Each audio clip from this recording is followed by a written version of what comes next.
Today we're at Gentiana Nursery and we're looking at rock gardens. This is the rock garden in the nursery and we're looking at it in midsummer. So we'll take a walk through the garden, we'll talk about this garden and the plants in it and rock gardens in general. So Craig, how long has this rock garden been established? It was set up by Lois Lucas in the mid-80s and I bought the property in 1999 and perhaps 3 or 4 years ago I pulled all the rocks apart and rebuilt it. So some of the older shrubs are original but not much else. Things like... The maple was there. And the other maple as well, I guess. That's right. So there's lots of low growing plants, which is typical of English and European rock gardens. That's right. And the rocks serve a purpose as well as being sort of ornamental, if you like, or features. They also provide a habitat for the plants. Yeah, and create microclimates, provide an aesthetic, I guess. So with the microclimates, that's their positioning in relationship to the sun? That's right, yeah. They also keep the soil cool. Okay. So you can get the alpine plants and with their roots in underneath them. So the European and the English and North American rock gardens are this style, but really the Japanese and Chinese are a different purpose altogether, aren't they? Well, they're more about rocks. And the Chinese ones are very much about rocks and very ornate rocks. And the Japanese gardens are minimalist. The pines. That's the Pinus Mugo winter gold. Okay. So I planted that. So that would be 20 years old. And in the winter it's gold. So we will be looking at this garden in different seasons of the year. So a Japanese maple that is bare now is in full foliage. Gentiana acaulis looks like a ground cover now, but when it comes into flower in spring, amazing gentian blue flowers. The same with the Japanese forest grass or Hackenochloa Macra. In winter, Craig likes to leave the foliage on because it provides added interest through winter. At the end of winter, the foliage is removed, and when it comes back to life, Hackenochloa Macra, along with the other varieties, show their true colours.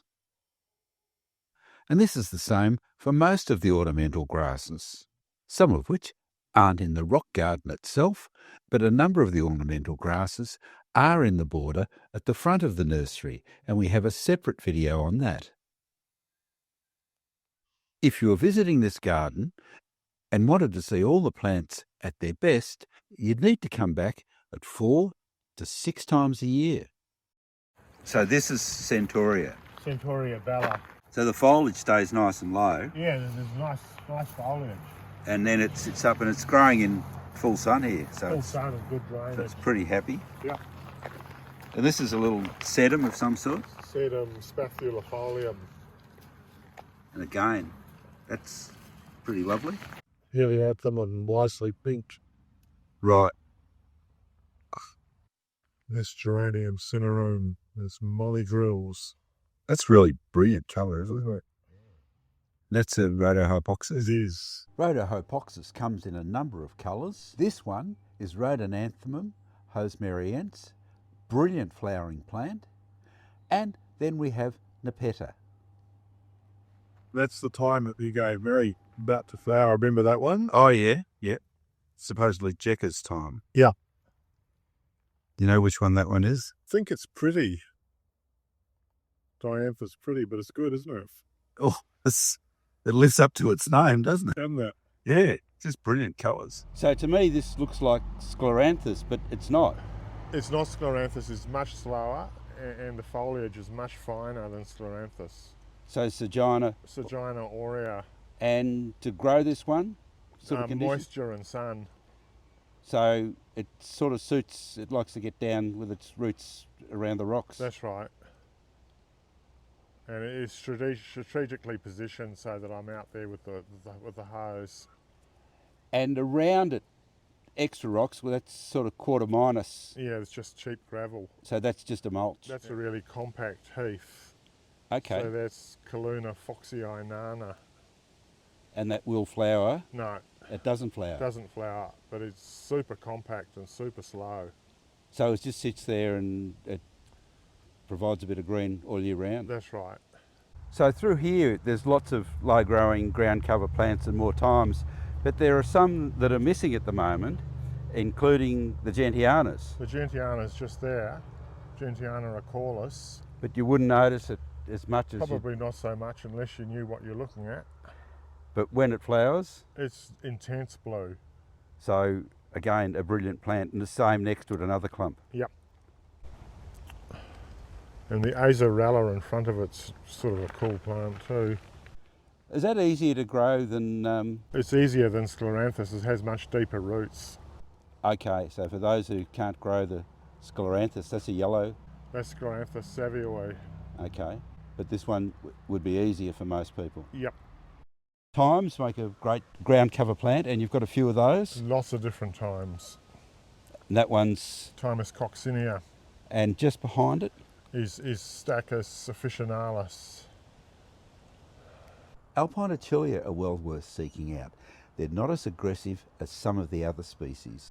And these Alpine Achilleas are lower growing than other species, free flowering, and generally just a great little plant. Dianthus, there's lots of varieties of these, including Dianthus deletoides. Some of the small campanulas are also worth looking for. Helianthus numularia is reliable and free flowering. Low growing Hybertia species, and this is an Australian native plant, are worth looking for. Over time, many of these plants will form large drifts like these and put on a great show when in flower, and many of them have foliage that lasts year round as well. That's Geranium renardii. And again, summer flowering, Spring, summer. and prune it back, Yeah, you can cut it to the ground if you want to, but it's not really necessary. It always looks good. but nice foliage too, doesn't it? Yeah. Androsace laniginosa, which is, it covers itself in flowers in spring and then spot flowers over the summer. And behind that's azorella again, Azorella again, yeah. and just dropping down over the rocks. Yep. Both of these pretty easy care, really. Yeah, they are. And again, behind it, Little black pine. which you would find in Japanese rock gardens. It's a really attractive little plant. Tunica saxifraga. Okay. It's a tiny little Mediterranean perennial. And it's a summer flower. Summer flower. So Aruncus. Spathuifolium. So it really needs a time. Cool and moist. cool, moist climate. Yeah. Sort of fits into a rock garden. It does if it gets moisture. Yeah. You wouldn't put it in a conventional sunny rock garden. So you'd put it into a shaded rock garden. Yeah. Spring flowering, Early summer, really. early summer. Yeah. Nice foliage. Lovely foliage, yeah. And it just goes right back in winter Yeah, without a try, it's special, really. if you've got the place to grow it. Yeah. Then Yeah. grow it. Helianthumum. So it'd be Japanese. So Cyclamen purpurescens. Summer Flowering. yeah. So Cyclamen brachum, and There's more rachums. Aurea On 40i. Tornfortii, and it's a shade lover. Yep. Grows in dryish shade, Yep. so pretty easy care. Mm-hmm. Does it spread a fair bit? Oh, it's been there for a few years. New Zealand toy. And that's got a really nice, for an ornamental grass, that's really nice. It's Beautiful, isn't it? Yeah. Yeah, it's good size too. Okay. yeah. That's about as big as it gets. Yeah. Doesn't spread much. Doesn't spread. Right, so it stays in a neat clump, Mhm. puts up the flower heads, and they stay for a fair while. Yeah, all summer. So this is set against one of the flaxes. Ormium and a red. That's trying in Centaurea. Bees are loving it, Yeah.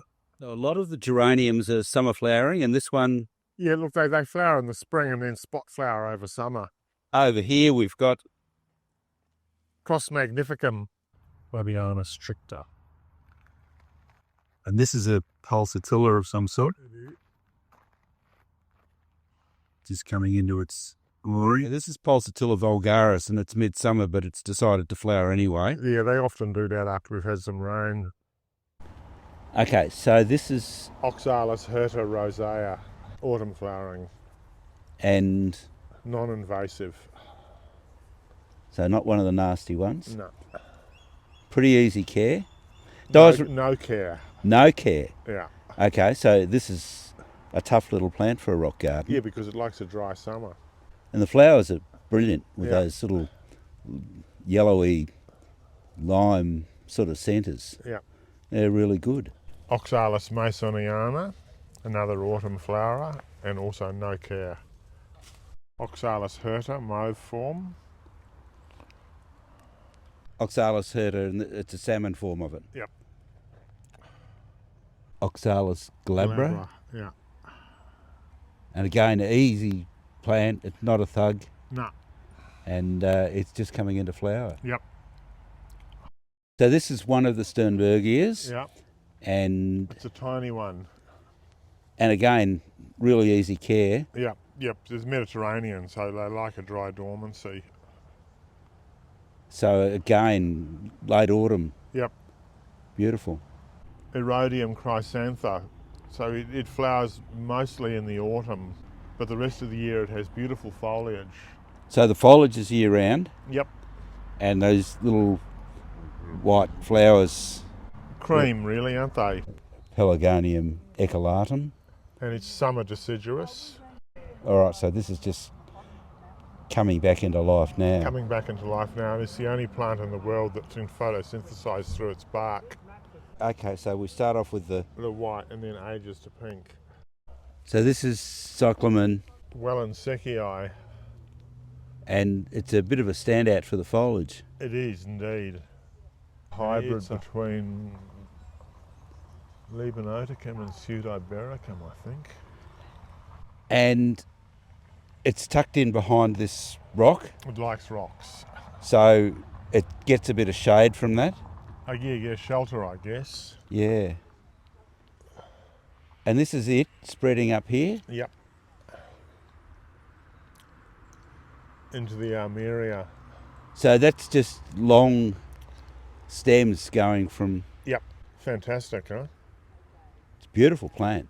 Yeah. So Crocus speciosus. Yep. Lewisia cotyledon. And it is the Sunset series. So there's a whole range of colours. So this is one of the really small nerines. Yeah, Nerine angulata. And although it's finished, it's one worth looking up. Absolutely. Fuchsia megallanica variegata. So this is at the end of its flowering period. It is. But it would have flowered for, 3 or 4 months? All summer. The foliage gives it that year-round interest. That's right, and especially in a sort of semi-shaded spot, it really lights it up. So Geranium cinereum. Yeah. Summer flowering and pretty easy care. Needs a bit of moisture. Okay. Drainage and moisture. So when you've got the rocks around it, it certainly helps. That's right. It's strategically sited. So this is the thing with rock gardens. You're using the rock to help the plants as well as a visual feature. So you can get a tall rock like this, which can provide a bit of shade for Cyclamen purpurescens down there. Yeah. And you get a geranium like this, and because the roots can get underneath the rocks, it helps it survive. Yeah, that's right. It keeps them cool. So you've got cooling of the soil as well as the shade. Yeah. So then the orientation of your rock garden, if it's on a slope, or even if it's not on a slope, is important. It's really quite important. So I mean, this geranium faces west, so it gets a real beating with the afternoon sun. But it has its roots in under the rocks, and it also gets a bit of water. So to add a bit of colour, ericas, and these are from... They're Northern Hemisphere ericas. Good colours, and bee magnets as well. Yeah. So this is another erica. Another Northern Hemisphere erica. Which again adds a lot of colour to the garden. Yes, good summer flowering. Geranium sea spray. It's nice, isn't it? Lovely white flowers. So this is a pomegranate? It's a dwarf pomegranate, and it predates me. You grow this one for the foliage and for the flowers? And for the fruit in autumn. When you're pruning the pomegranate, Yeah. how hard do you take it back? Back by a third. And when would you do that? Winter. So it'll flower on new growth then. This one here with the rocks in the background. Pulmonaria longifolia hybrid. Probably a seedling.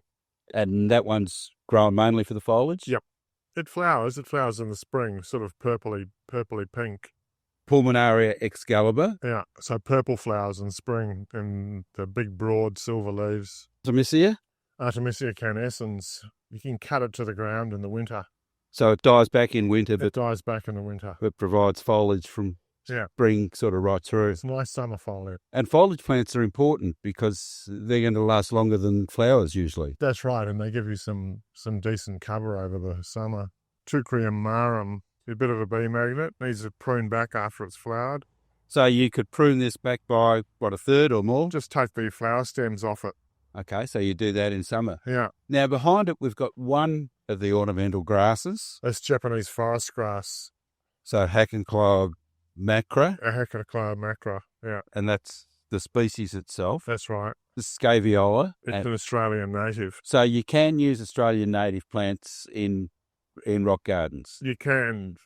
And there are lots of low-growing ones, I guess, that would be suited to different climates. That's right. But the trees, not so much? Not so much. They get a bit big. So when you're putting trees in, you need to look at things that aren't going to grow and possibly a bit slower. So this one adds a bit of structure. Puya venusta. Savage. So very sharp spines. Very sharp spines. This is from South America, isn't it? From the Andes, yeah. Picea Mariana Nana. So year-round foliage interest. Yeah. It's a good plant and it's that's old. It predates me. So that's probably been in 40 years or so. Yeah, that's right. Gentiana Nursery is situated in Olinda, just outside of Melbourne. It's a specialist nursery, lots of rock garden plants, bulbs, ground cover plants, and small shrubs as well. You can visit the nursery or you can check out their website. Subscribe to the YouTube channel for regular updates on a whole range of garden plants, and as always, good luck with your gardening.